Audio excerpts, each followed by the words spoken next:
Doctor साहब एक सवाल आया है, वॉक का बेहतरीन वक्त कौन सा है? अब वॉक इम्पॉर्टेंट है, ये आपने इतना अवेयर कर दिया अल्हम्दुलिल्लाह लोगों को, और हर जो भी हम मसला डिस्कस करते हैं उसमें आप ज़रूर कहते हैं कि वॉक एक्सरसाइज कुछ ना कुछ हो।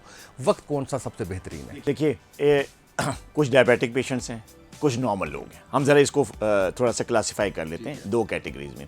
नॉर्मल लोग जिनको कोई डायबिटीज़ की प्रॉब्लम नहीं है, ठीक है, थोड़ा सा वेट ज़्यादा है, चाहते हैं कि अपने आप को हेल्दी रखें, प्रिवेंट करें अपने आप को क्रॉनिक बीमारियों से, ब्लड प्रेशर से, कोलेस्ट्रॉल से और शुगर से, तो वो अगर वॉक करें तो बेस्ट टाइम उनके लिए है निहार मुँह, सुबह का, फजर के बाद का।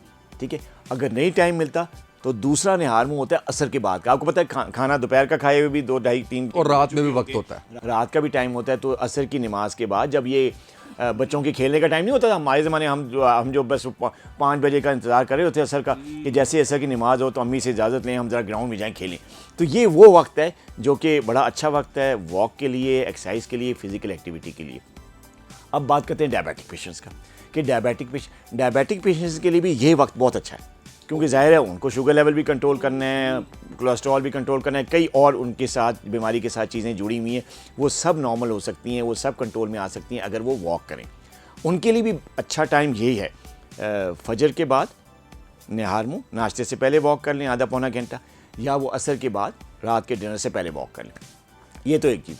लेकिन अगर उनका शुगर लेवल जो है रैंडम लेवल्स हाई जाते हैं तो उनके लिए एक और टाइम भी बड़ा अच्छा है, वो ये कि खाने के बाद 10-15 मिनट की वॉक।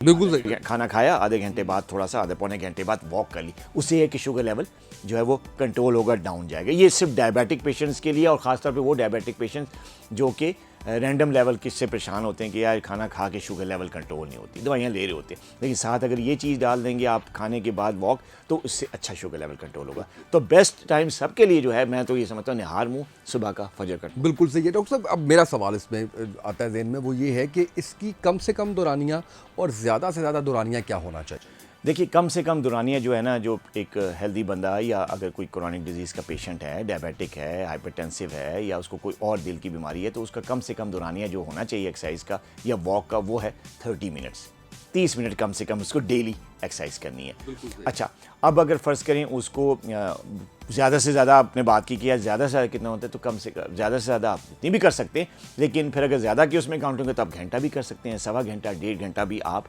वॉक कर सकते हैं, जितनी फिर आपकी बॉडी इजाज़त दे। देखिए, जो मैक्सिमम टाइम है वो फिर आपके ऊपर पर्सन टू पर्सन वेरी करता है। अनकंफर्टेबल नहीं करना। हाँ, अपने आप को अगर फ़र्ज़ करें आप घंटा वॉक कर रहे हैं और वॉक करते हुए आप आधे घंटे के बाद या पौने घंटे के बाद आपके पाँव में दर्द शुरू हो जाता है, आपका सांस ज़्यादा फूलना शुरू हो जाता है, या बॉडी पेन शुरू हो जाता है, या आपका सांस फूलने की वजह से, बॉडी पेन की वजह से आप थक रहे हैं, तो फिर जो है, तो फिर आपने जो है ना ये वॉक वहीं पे स्टॉप कर दें। तो अगर आप ज़्यादा से ज़्यादा वॉक कर रहे हैं, घंटा कर रहे हैं, और आपका जिस्म बर्दाश्त कर रहा है, तो आप उसको घंटा, सवा घंटे तक भी ले सकते हैं। लेकिन अगर आप वॉक करते करते या एक्सरसाइज करते करते दौरानियाँ इतना ज़्यादा हो जाए और आपको सिम्टम्स आने शुरू हो जाए, पेन हो रहा है, टांगों में दर्द हो रहा है, चक्कर से शुरू हो गए हैं, थकावट हो गई है, सांस फूलना शुरू हो गया, तो वही स्टॉप कर दें और उतनी ड्यूरेशन को आप बस उतना ही रखें। बिल्कुल सही है। अच्छा डॉक्टर साहब, एक टर्म नई आजकल हम सुन रहे हैं, तो पुरानी ज़ाहिर है, लेकिन आजकल अवेयरनेस ज़्यादा आ गई है, डाइटिशियन खासकर कहते हैं मसल लॉस के बारे में, कि आपके जो मसल्स हैं वो लॉस हो जाते हैं 40 के बाद, 50 के बाद, तो उसके लिए वेट लिफ्टिंग ज़रूर करें। आप इस हवाले से क्या आगाह? मसल लॉस 40 के बाद, मसल लॉस शुरू होता है 55-50 के बाद, मसल लॉस शुरू होता है, सार्कोपनिया जिसे कहते हैं, एक टर्म है ख़ास तौर पे, उसको कहते हैं मसल लॉस हो गया, सार्कोपनिया हो गया। उसमें कई रीज़न्स हैं, हम तो रीज़न्स के उस पर बेस पे बात करेंगे।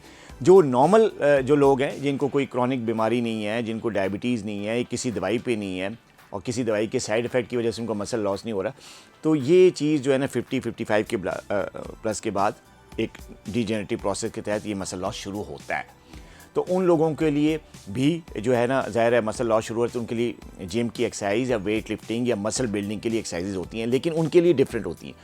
हर एक्सरसाइज जो होती है, ख़ास तौर पे जिम वाली या वेट लिफ्टिंग एक्सरसाइज जिसमें आपने मसल बनाने होते हैं, वो एज पे डिपेंड करती है। क्योंकि अगर ज़्यादा उम्र के लोग अगर हैवी वेट्स उठाएंगे तो एक तो उनको मसल क्रैम्प्स का उसका सामना करना पड़ेगा, दूसरा उनके जॉइंट्स के लिए बड़ा ख़तरनाक है, उनको जॉइंट्स पे पेन शुरू हो सकता है, उनकी बैक का प्रॉब्लम हो सकता है, उनको दर्दें शुरू हो सकती हैं, उनके मसल भी जो है इतना वेट जो है बर्दाश्त नहीं कर सकते इस एज में। तो वो फिर अकॉर्डिंग टू द इंस्ट्रक्टर या अपने फिजिशियन के मशवरे के साथ अपने वेट को जो है वो चूज़ करेंगे कितना वेट वो बर्दाश्त कर सकते हैं, जिससे उनको तकलीफ ना हो, तो वो एक्सरसाइज कर सकते हैं मसल बिल्डिंग के लिए। ये तो था वो लोग जिनकी एज ज़्यादा है। जो यंग लोग हैं 30+ हैं, अभी उनकी एज 50 से कम है, वो लोग अगर मसल लॉस का शिकार हैं किसी भी वजह से, चाहे वो डायबिटीज़ का शिकार हैं या किसी और वजह से, किसी मेडिसिन के साइड इफ़ेक्ट की वजह से अगर उनका वेट लॉस हो रहा है, तो उनको मसल बिल्ड करने के लिए डेफिनेटली वेट लिफ्टिंग करनी चाहिए। और ये हर मसल के डिफरेंट एक्सरसाइज होती हैं। ये नहीं कि आपने बस वज़न उठा के खाना शुरू, नहीं, देखें अगर आप वज़न उठा रहे हैं इस तरह करके तो इसमें एक मसल बाइसेप इन्वॉल्व है, ठीक है जी, तो ये इन्वॉल्व है। तो इसलिए आप इंस्ट्रक्टर के ज़ेर निगरानी या अपने डॉक्टर के ज़ेर निगरानी जो है वो एक्सरसाइज को चूज़ करेंगे। हर मसल की डिफरेंट एक्सरसाइजेज हैं, 3-4 एक्सरसाइजेज जो है हर मसल के लिए आप डेली बेस पे करें, लेकिन डेली हर मसल ना करें, दिन वाइज उसको कैटेगराइज कर लें। मतलब मंडे जो है वो शोल्डर रख लें, ठीक है जी, ट्यूसडे जो है आप वो बाइसेप्स रख लें, ठीक है, जो वेडनेसडे है वो ट्राइसेप्स रख लें, इसी तरह एक दिन आप थाई मसल रख लें, इसी तरह आप कुछ एब्स के लिए एक्सरसाइज करें। तो ये डिफरेंट डेज पे डिफरेंट मसल को आप करें, उसकी 3-4 एक्सरसाइज वो करें जो आप बर्दाश्त कर सकते हैं अंडर इंस्ट्रक्टर सुपरविजन।